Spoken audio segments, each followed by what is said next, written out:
Welcome to Buccaneers Insider Live, presented by Miller Lite. Casey Phillips here with senior writer and editor Scott Smith. And man, we are about to get real fancy.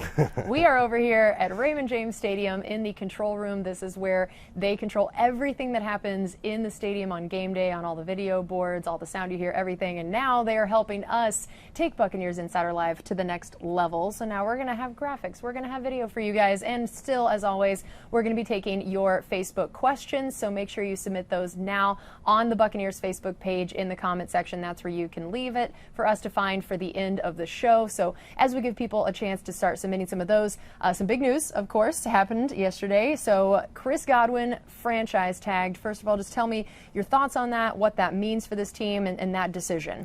Well, clearly somewhere along the lines, as we headed up to free agency, the team decided they just could not bear losing Chris Godwin. And you can understand why if you just watch a couple of our games, because he's just so integral to the offense in every way. But, you know, yesterday at 4 p.m. Eastern time was the deadline for that franchise tag to be placed. And the Bucs pretty much went right up to the deadline. And what that tells you is there was an effort to try to keep Chris Godwin on a long-term deal, which I'm sure both sides would love if they can come to the right terms.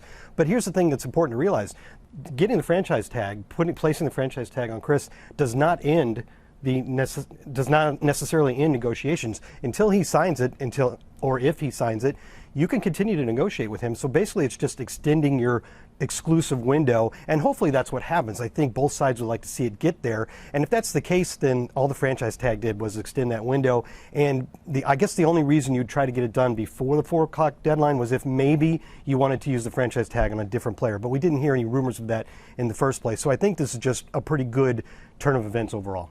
And it speaks to how much they value Chris Godwin, but then also maybe to your point that it means they're confident about getting long-term deals with a lot of the other free agents they would care a lot about, as compared to feeling like, oh my gosh, we need to use this franchise tag. There's all these people that are going to need this. And well, Bruce Arians said at the combine that he doesn't like the word rebuild. I don't think they feel like they're in a rebuild, even though obviously you have to come up with a new answer at the most important position with Tom Brady's retirement. But this is a team that still believes it's very talented in many ways. And yeah, you were talking about all the different free agents that the Buccaneers have.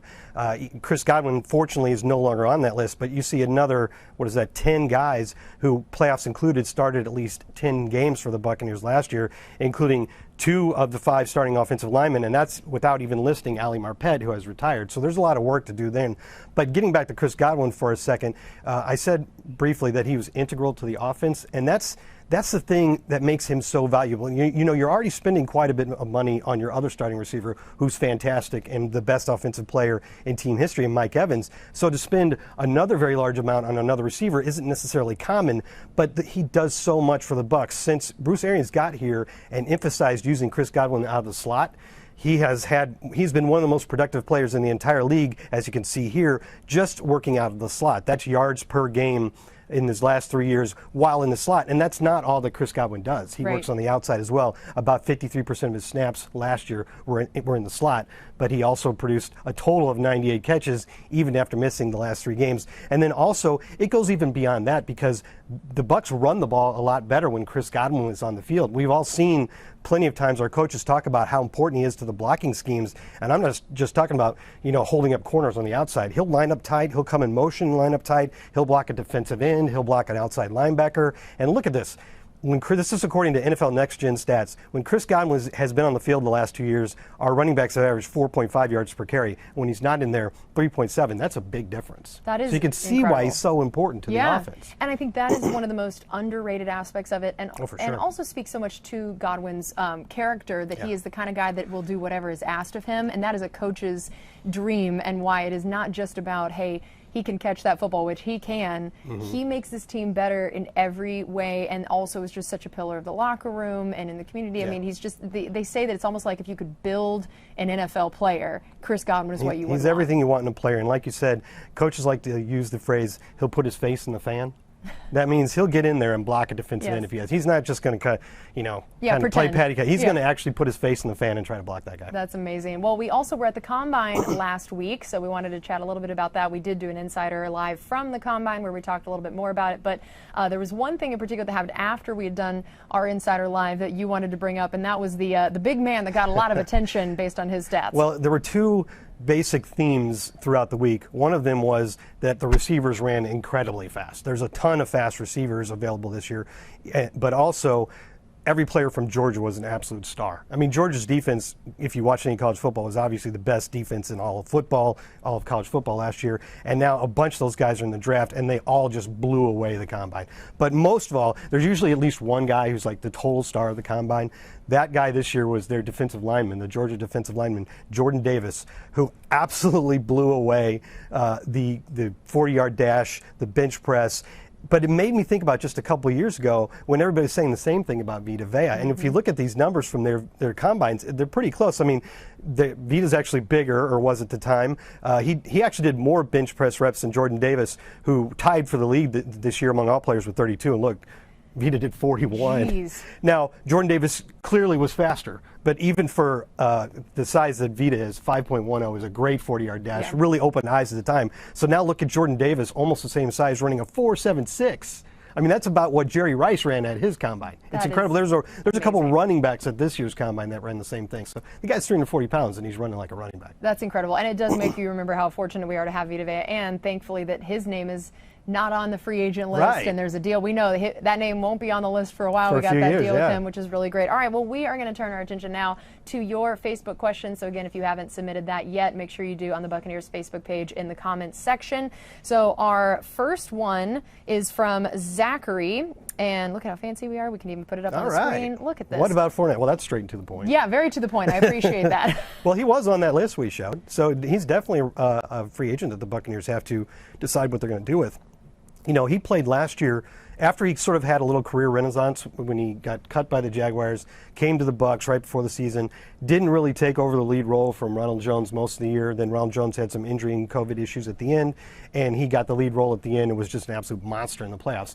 And probably thought there was going to be more of a market for him last year in free agency, but it never really materialized. So he came back with a one-year deal with the Bucs and showed that his stuff in the playoffs the year before wasn't a fluke. He became a very important part of this offense. So the Buccaneers obviously have to really think hard about how hard they're going to try to go after Leonard Fournette, and it'll be interesting to see. It's too fancy in here. That's what it is. It's overwhelming. It'll be interesting to see if there is more of a market for his services this year, and if there ever really is going to be a big market for running backs again. You know, you see a big contract every now and then, usually like a Christian McCaffrey with the team that they're already on.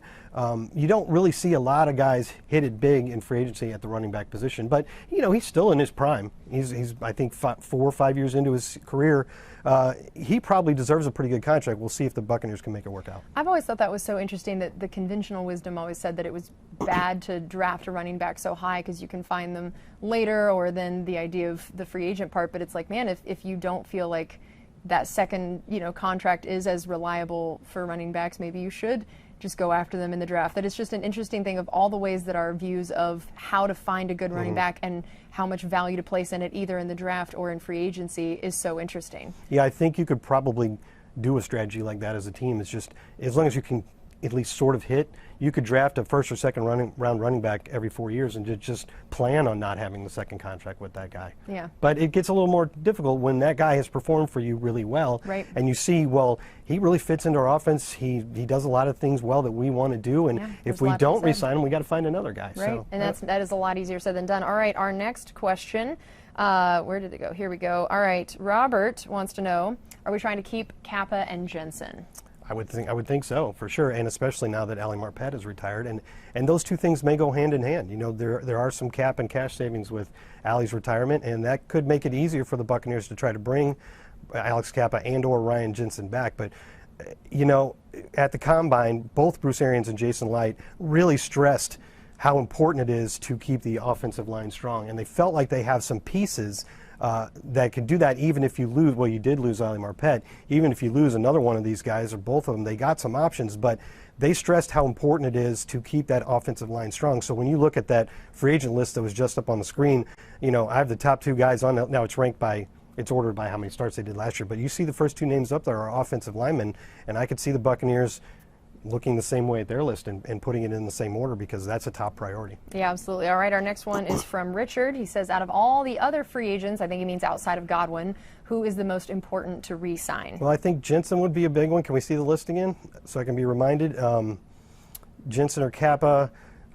Jordan Whitehead had a really, really nice year last year, and he's become one of the best safeties around the line of scrimmage, and in the box kind of safety, a real enforcer. Whenever he's close to the line of scrimmage, he makes an impact almost all the time. I would hate to lose him, although there is some depth at safety with Mike Edwards. And then Carlton Davis, the important number for him there is that 12. He missed 7 games last year, and he's had trouble playing a full season. He's had some injury issues. And at the Combine, both Bruce Arians and Jason Light praised him for being a very good player, but they both did mention he's a really good player when he's on the field. He's had some injury issues, and that has to be factored in. But on the other hand, you have a cornerback when he is on the field has been mentioned, as Bruce Arians has mentioned, he thinks he's one of the best corners in the league. So you got the 2 issues there: how good he is, but how available he is. But he's still an important player in our defense. Okay, well, we will close out with this one. Esai said, oh, I've clicked the wrong one somehow. We're not doing that. Sorry, there we go, send. We're not going to do that or get Russell Wilson. I don't know what's happening, but we're having our first technical issues of the day. It was our first try. I know. Well, here's the thing. Esai, right? yeah, I can just eat it. I can just read it here. Esai said, what are the top needs in the draft, or are we going for best player available? Well, Bruce Arians has said that they're in position to go for best player available, and really they were in that position last year. Remember when we re-signed everybody, had all the starters and regulars back from the championship team, and you really could have the luxury of picking like a defensive end, even though you already have 2, or outside linebacker, even though you already have 2 starters there, taking a quarterback in the 2nd round. Those were what you might call luxury picks. I don't know if we're in the exact same position this year, so I think when it comes down to it, at pick 27, if that's where we stay, that it will be best player available, sort of. Best player available at a position that the Buccaneers could probably use some help at. And the most obvious one now is the inside of the interior line of the offensive line with Ali's retirement, and not only Kappa and Jensen, but also Aaron Stinney, potential unrestricted free agents. We talked a lot about how we're hoping to get all those guys back, but it's not a guarantee. So you could end up needing to replace anywhere from 1 to 3 starters between your 2 tackles, and that obviously makes it something that should probably be addressed in the draft. Other than that, I would also look at maybe running back if Leonard Fournette doesn't come back, and cornerback if Carlton Davis doesn't come back. And even if Carlton Davis does come back, you know what I'm going to say. You never get enough good, and we saw that again last year. We had so much trouble with the injuries. Yeah, last year very much made you look like a little Nostradamus there, saying there's never enough. Yeah, you're signing guys off the street, and then they're getting hurt. Yeah. And, so cornerback, if you could get a cornerback at the end of the 1st round, I would never complain about that. You'll find a way to use that guy. Absolutely. All right, well, that is going to do it for us on this edition of Buccaneers Insider Live, presented by Miller Lite. Thank you guys so much for joining us, and we'll see you next week.